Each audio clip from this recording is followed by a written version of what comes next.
Sweet heart neck pattern வந்து simple மெத்தடில் எப்படி கட் பண்ணுறதுன்னு.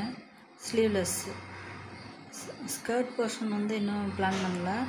அம்பர்லா ஸ்கர்ட்டு இல்லாட்டி ப்ளீட்டட் ஸ்கர்ட்டு இல்லாட்டி சின்ன சின்ன சுருக்கம் இருக்கிற மாதிரி ஸ்கர்ட் போர்ஷன் வரும்.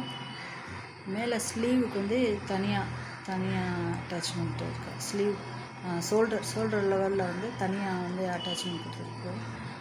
அப்புறம் ஸ்வீட் ஹார்ட் வந்து கரெக்டாக வந்து தேவையான அளவுக்கு செஸ்ட்டில் பாதியில் வந்து ஃப்ரண்ட்டில் வந்து பாதியில் வந்து ஒரு சின்ன கர்வ் போட்டுட்டு பேக் சைடில் ஸ்லாண்டிங்காக கட் பண்ணிடணும். அதில் மூணு மடிப்பு வச்சு கொக்கி வைக்கிறதுக்கு ஏற்றளவுக்கு செஸ்ட்டில் எக்ஸ்ட்ரா வந்து 2 inch 3 inch செஸ்ட்டு சர்க்கம்ஃபரன்ஸில் 2 inch 3 inch எக்ஸ்ட்ரா விட்டு கட் பண்ணிக்கணும். அதை 3ஆக மடித்து கொக்கி வைக்கிறதுக்காக அது வந்து தைச்சிடணும்.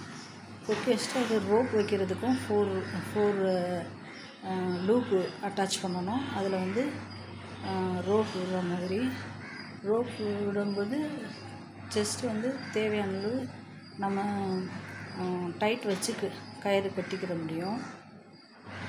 நல்லா ஃபிட்டிங்காக இருக்கும் செஸ்ட்டில் உள்ள. இது simple method. Stitching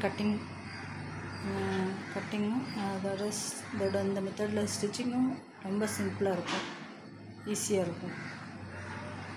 sweet heart மாடலில் செஸ்ட்டு போர்ஷன் வந்துடும். பாட்டம் வந்து அம்பர்லா இல்லாட்டி ப்ளீட்டட் ஸ்கர்ட் எது வேணாலும் வைக்கலாம்.